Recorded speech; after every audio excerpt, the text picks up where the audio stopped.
FM. Hello sa inyo mga idol.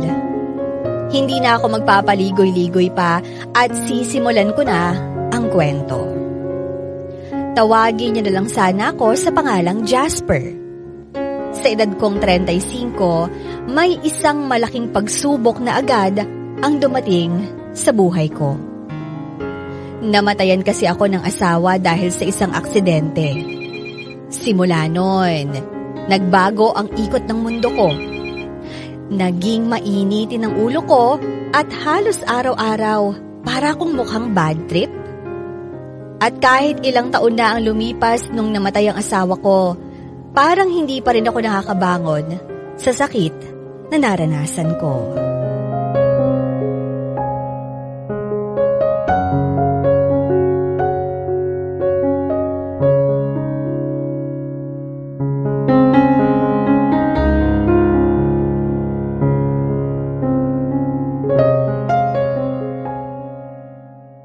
O kuya, gising ka na pala.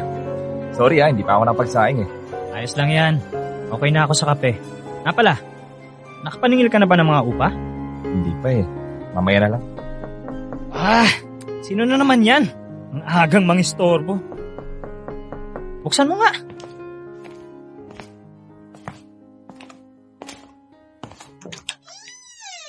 Good morning! Oh, Kali! Ang aga mo naman mga tok. Baka kasi hindi kita maubutan mamaya eh. Pwede ba kitang makausap? Sige. Dito na lang tayo sa loob mag-usap. Okay. Kuya, si Kali pala. Siya yung bagong nangungupahan sa Unit 10. Hi, good morning. Ano yung sasabihin mo? So, ito na nga. Nagkaproblema kasi ako sa pera eh. Yung kapatid ko kasi sa probinsya na ospital. Sa dami na binabayaran ko, hindi ako nakapagtabi para sa upa. Nako. Pwede ba akong makahingi ng extension? Sa susunod na cut-off ako magbabayad. Promise. Kaya agad ang babayaran ko. Hindi. Sige. Ano talaga yung sagot? Well, sa akin, ayos lang naman. Walang problema. Pero sa akin, hindi pwede. At dahil sa akin nakapangalan ang buong apartment building na to, ako ang may final say, tama? At sinasabi ko na, hindi ako nagbibigay ng extension. Kahit ano pang maging rason, hindi ko na problema kung paano kayo magbabayad. Basta ang importante, magbayad kayo on time. Kahit nga po makikipag-usap na baka pwede makahingi. Kahit na nga ilang araw lang na extension. Magbabayad din naman ako agad Kahit na, sa Wednesday ang deadline ng renta. May hanggang bukas ka pa para maghanap ng paraan. Kung hindi ka makakapagbayad, pasensyahan na lang tayo. Umalis ka na lang sa inuupahan mo. Mukhang di mo naman kayang bayaran eh. Ang sungit naman. Anong sinabi mo? Masungit? Ayos ka rin no? Ikaw na nga tong hihingi ng extension. Ikaw pa tong may ganang sabihan ako ng ganyan.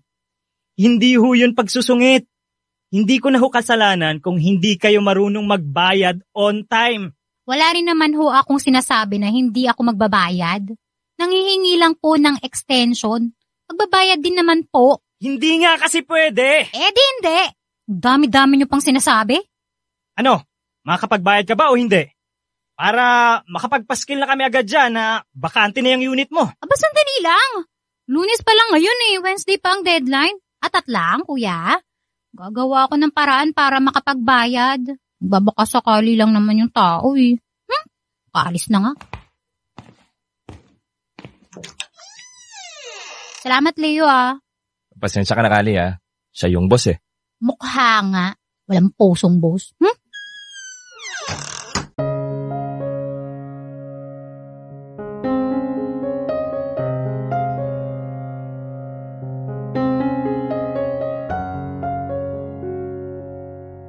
Hindi uso sa akin ang humingi ng sorry kapag alam kong nasa tama naman ako. Pero nang dahil kay Kali, parang may nagbago sa akin. Hindi ko alam kung paano nangyari yon. Basta ang alam ko lang, gusto kong humingi ng pasensya sa kanya. Ang problema nga lang, para akong nanliligaw na hindi makaamin-amin sa babaeng nililigawan ko.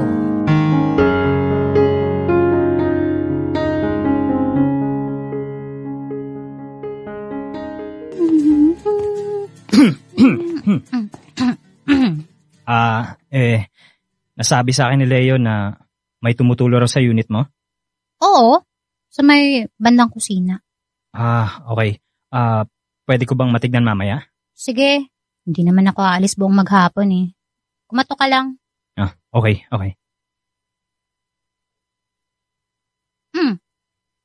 May kailangan ka pa ba? Ilang araw na kasi akong sinasabihan ni Leo na makipag-ayos sa'yo eh. Humingi daw ako ng tawad. Hindi raw kasi ako maganda makipag-usap sa'yo nung Lunes eh.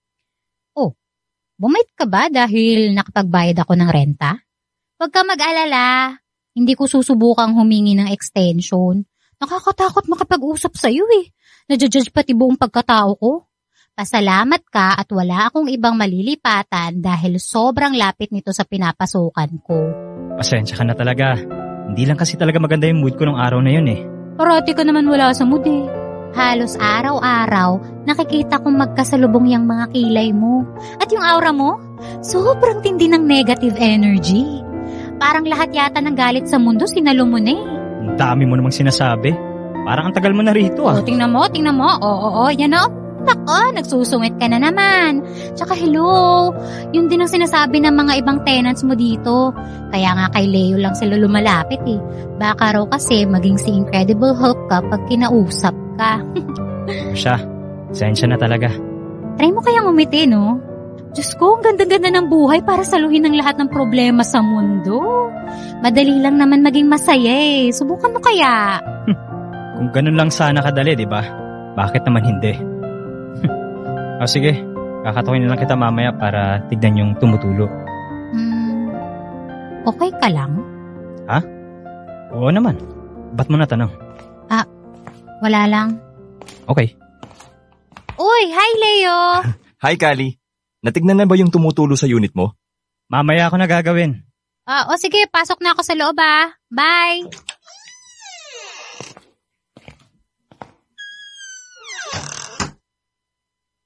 Type mo, no?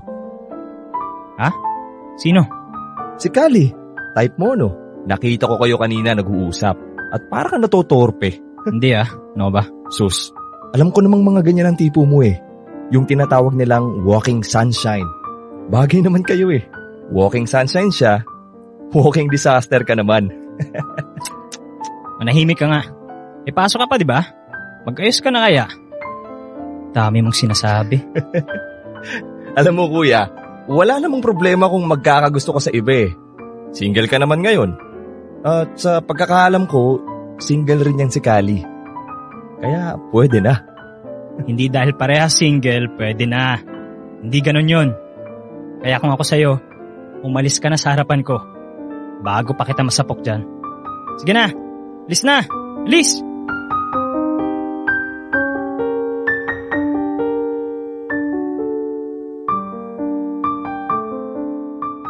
Doon nagsimula ang lahat sa amin ni Callie. Naging malapit kami sa isa't isa na halos kapag day off niya, inaaya ko siyang lumabas. Medyo ang weird lang dahil parang natural lang ang lahat sa amin. Walang napipilitan, walang naiilang, parehas lang kami nag-e-enjoy sa company ng isa't isa.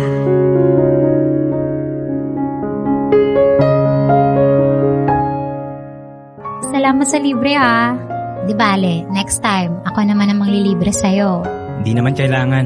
Pag wala kasi si Leo, kumakain ako sa labas eh. Ayokong kumain ng mag-isa sa bahay. Nalulungkot ako eh. Parang ang gastos naman yata ng ginagawa mo. Ayos lang.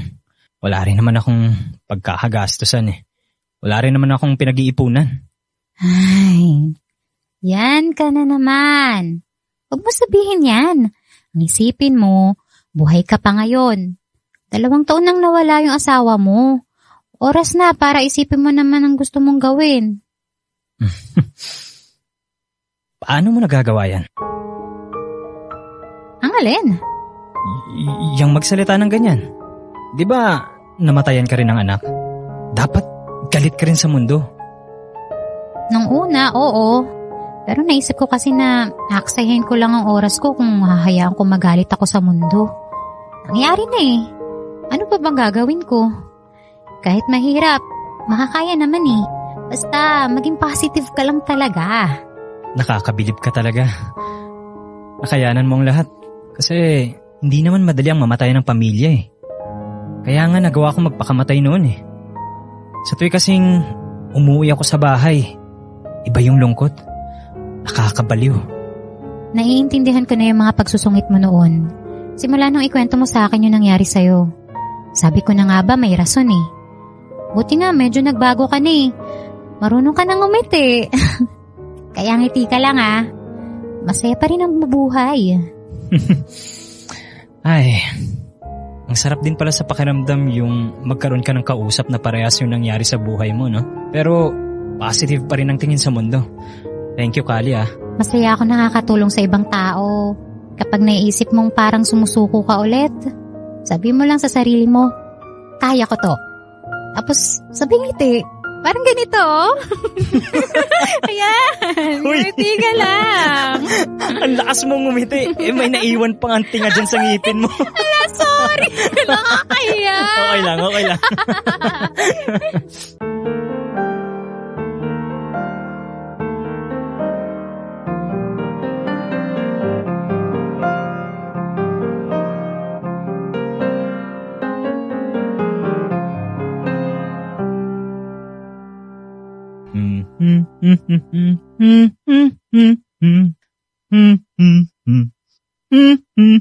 Aba, good mood tayo ngayon, kuya.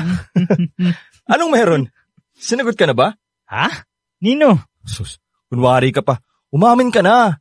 Napasagot mo na si Kali, no? Loko-loko ka talaga kahit kailan. Nako, hindi ka pa umaamin. Ang torpe mo naman, kuya. Ano na? Kilos-kilos din. Baka maunahan ka niyan. Ano bang pinagsasabi mo dyan, ha? Wala akong gusto kay Kali. Sus, anong wala? Eh nang dahil nga sa kanya, parati ka nang lumalabas ng bahay eh. Tapos kapag kausap mo siya, halos mapunit yung pisngi mo sa ngiti. At, inaya mo pang kumain sa labas. Sa pagkakaalam ko, date ang tawag dun eh. Oy. Kumain lang sa labas? Date na agad? Aminin mo na kasi, may gusto ka kay Kali. Napapasaya ka niya. Nang dahil din sa kanya, iba na yung itsura mo ngayon. Tignan mo, walking sunshine ka na rin. Ay nako. Ewan ko sa'yo. Sige, deny pa. Alam mo kuya, kapag yang si Kali, nabingwit ng iba, ewan ko lang kung hindi ka magsisi sa bandang huli.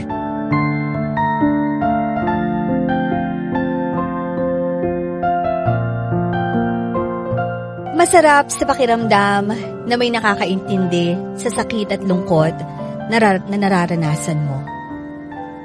Yung may nakakausap ako sa totoong nararamdaman ko. Yung may connection. At lahat ng yon, naranasan ko kay Kali. Kaya habang tumatagal, nararamdaman kong pati puso ko napapalapit na rin sa kanya.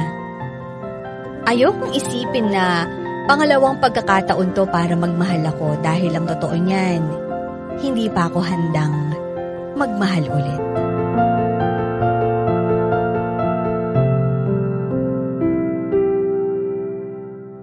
Hinayaan ko lang ang sarili ko na mapalapit kay Kali.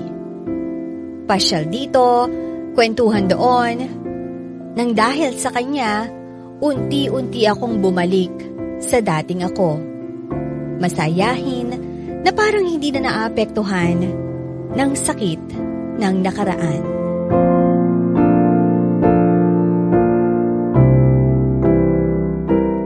Sa tingin mo ba, kung kasama pa natin sila ngayon, magiging ganito kaya ang buhay natin?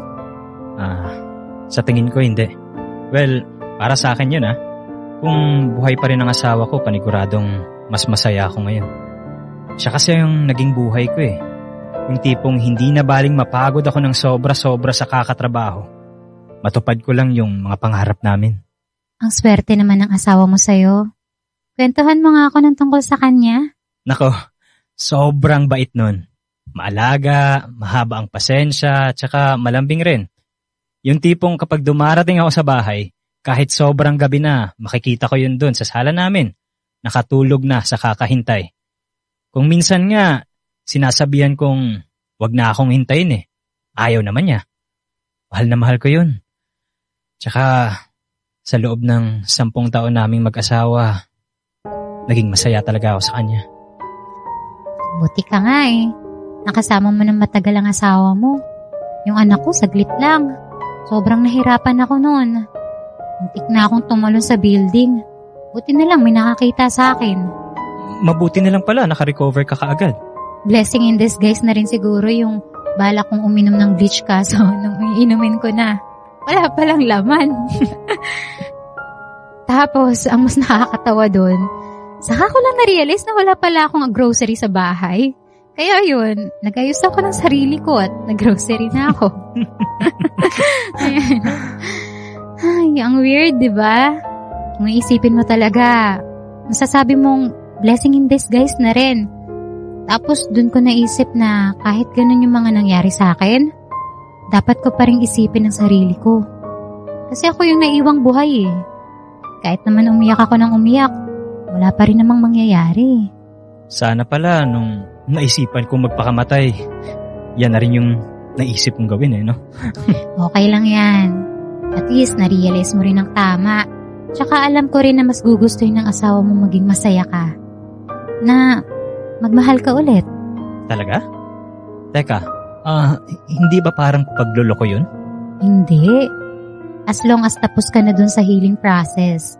As long as nabigyan mo ng sarili mong magluksa, pwede na. Kasi kahit naman magmahal tayo ng iba, kahit kailan hindi sila mawawala sa puso't isipan natin eh. Parang hindi ko pa yata kaya. Hindi dahil sa hindi pa ako handang magmahal Sadyang natatakot lang talaga akong maiwan ulit. Pero mukhang wala na akong magagawa ngayon eh. Ha? Bakit? Kasi hindi ako sigurado kung ito na ba talaga yung tamang pagkakataon na magmahal ulit eh. Mukhang in love ka ngayon Sino yan Siyempre, sekreto yun. Ano ka ba? So, ibig sabihin, meron nga. Sino yan? Uy, ang kulit mo O bakit kasi ayaw pang sabihin? Basta, kapag sinabi ko sa'yo kung sino, magiging totoo na talaga siya. Na magmamahal na ulit ako. Tsaka, natatakot pa ako eh. Ay, hanggat masaya ka, hanggat alam mong tama ka, sige lang, magmahal ka lang. Huwag mong pipigilan ang sarili mong maging masaya. Sa tindi ng pinagdaanan mo, ng pinagdaanan natin, hindi naman siguro masama kung magiging masaya na tayo.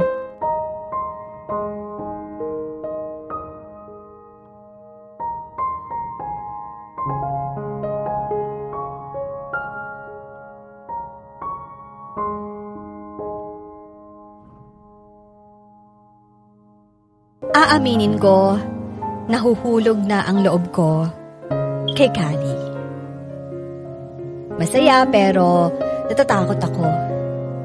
Natatakot na masaktan, natatakot na maiwanan, at para maiwasan ko na maranasan ulit yon, iniwasan ko si Kali at ang nararamdaman ko para sa kanya.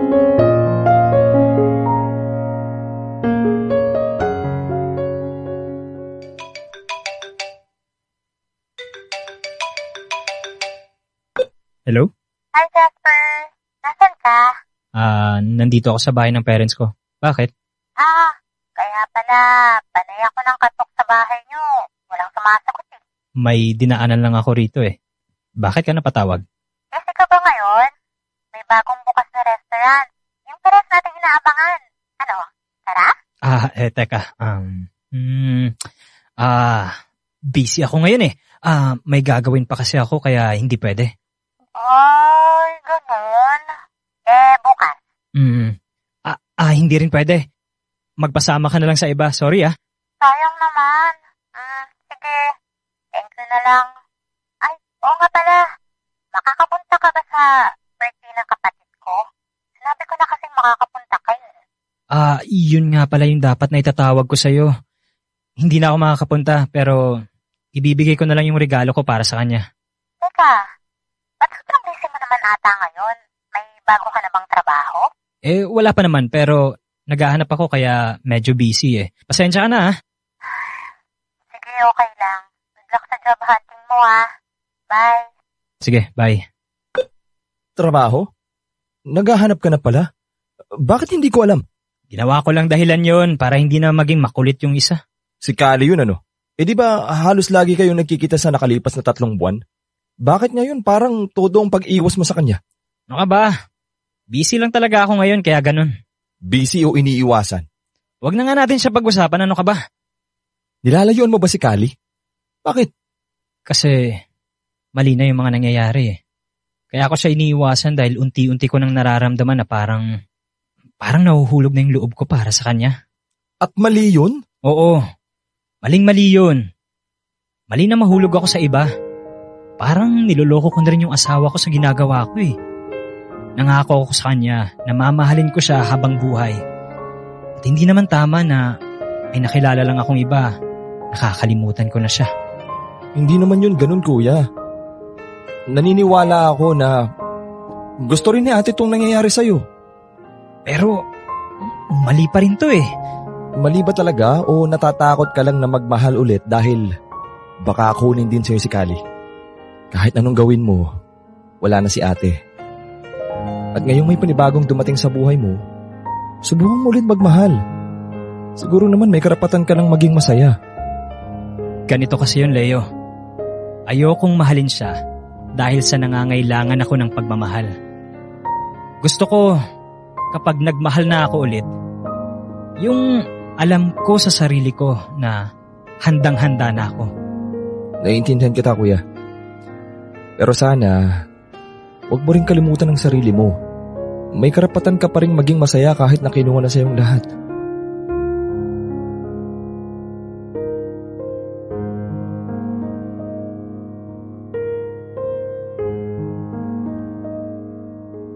Itinuloy ko lang ang pag-iwas ko kay Kali kahit medyo nahihirapan ako. Kahit parang sa bawat araw na lumilipas, mas lalo ko lang siyang minamahal.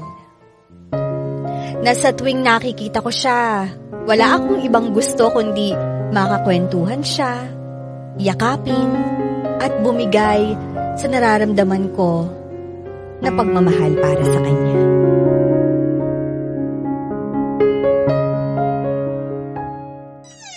Kali? Hi. Kamusta? Okay lang. Anong kailangan mo? Pwede ba tayong mag-usap? Oh, sige. Pasok ka. Salamat.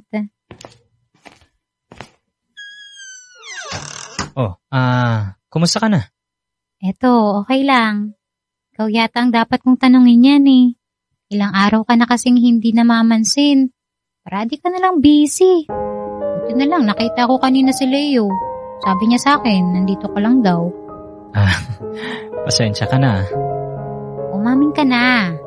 Iniiwasan mo ba ako? Ba't mo naman nasabing iniiwasan kita?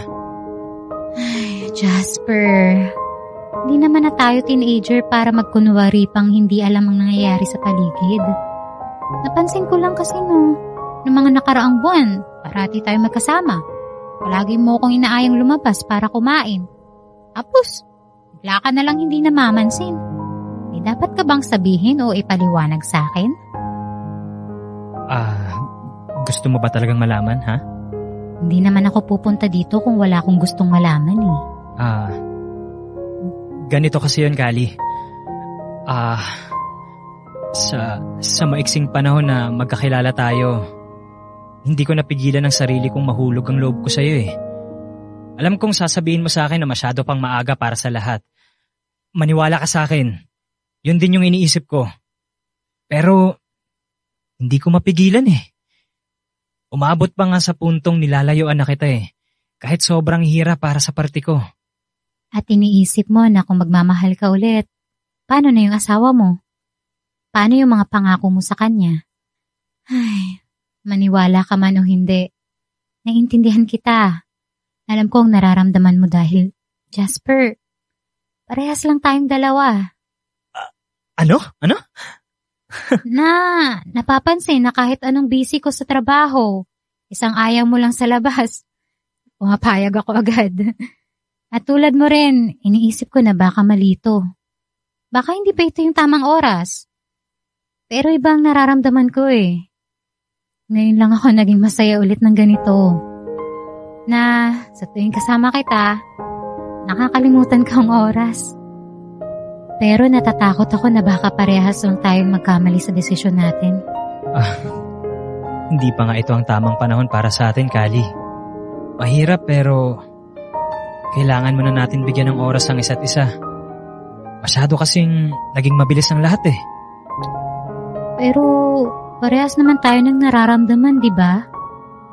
Mahal na kita. At mahal mo na ako. Pero mas mahal ko ang asawa ko, Kali. Na kahit anong mangyari, walang makakapalit sa kanya sa puso ko.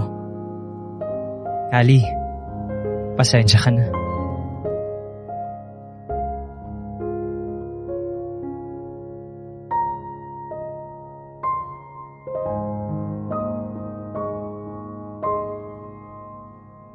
Mga idol, hindi ko alam kung ano ang gagawin ko. Nangingibabaw ang takot ko na masaktan at maiwan ulit. Dahil kapag napunta na naman ako sa ganong sitwasyon, baka matuluyan ko na talaga ang sarili ko. Alam ko naman ang sagot sa tanong ko. Alam ko naman kung ano yung gagawin ko. Ang gulo, di ba? Alam ko pero hindi ko alam. Siguro ang itatanong ko na lang sa inyo, paano ba mawawala ang takot sa puso ko? Kaya sana mga idol, matulungan niyo ko. Nagpapasalamat, Jasper.